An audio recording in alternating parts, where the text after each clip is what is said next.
27 halamang gamot sa high blood na subok na sa pagka-epektibo. Una. Dahon ng kalamansi.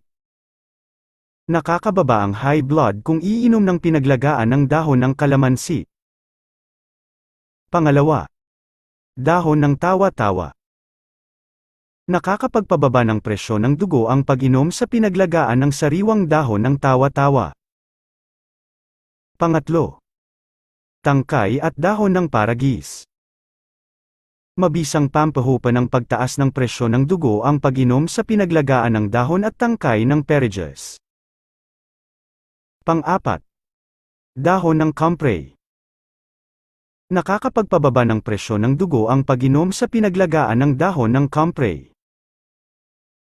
Pang-lima. Dahon ng tubo. Sa ibang lugar, ang pinaglagaan ng dahon ng tubo ay makatutulong sa pagpapababa ng mataas na presyon ng dugo. Pang-anim.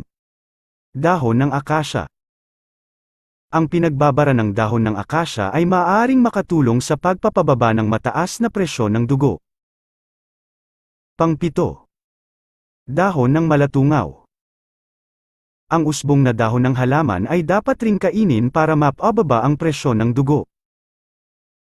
Pang-walo. Ugat ng mores.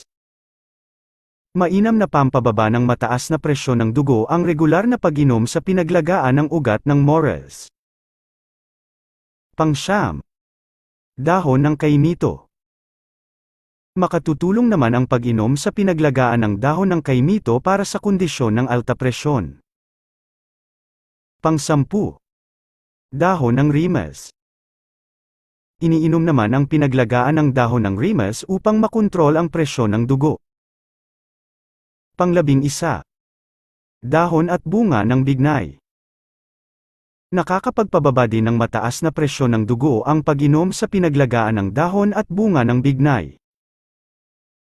Pang-12. Dahon ng tanglad. Upang mapababa naman ang mataas na presyon ng dugo, maaaring painumin ang tsaa mula sa dahon ng tanglad. Pang-13. Bulaklak ng santan. Dapat inumin ang pinaglagaan ng bulaklak para makontrol naman ang presyon ng dugo. Pang-14.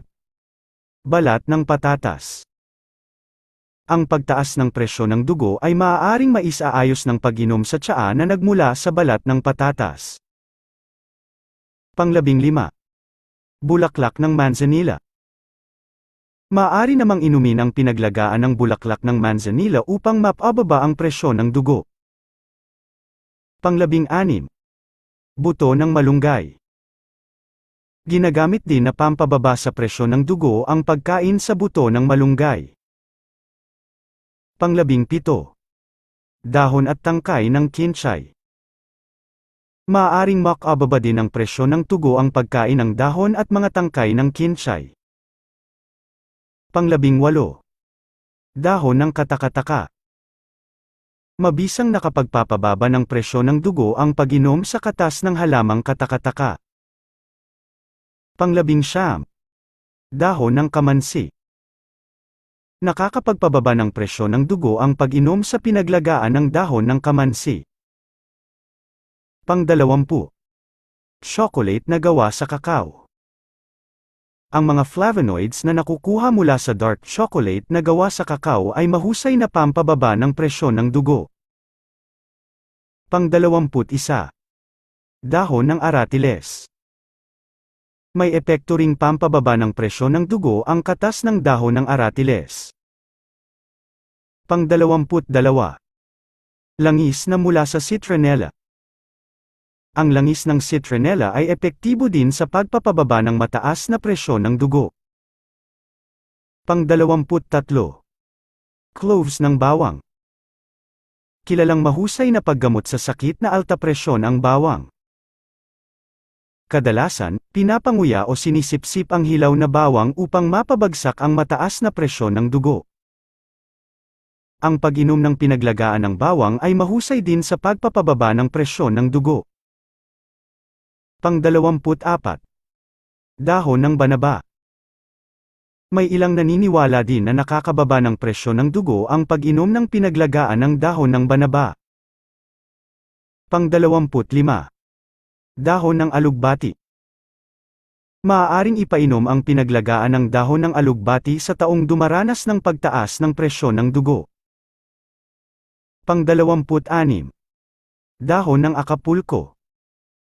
Ginagamit din ang dahon nito bilang gamot sa pagtaas ng presyo ng dugo at iniinom lamang ang katas nito na parang tsaa.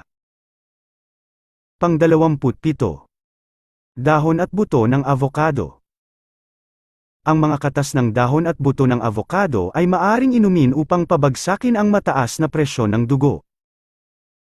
Ibahagi ang video na ito upang maikalat ang mabuting pagpapanatili ng kalusugan.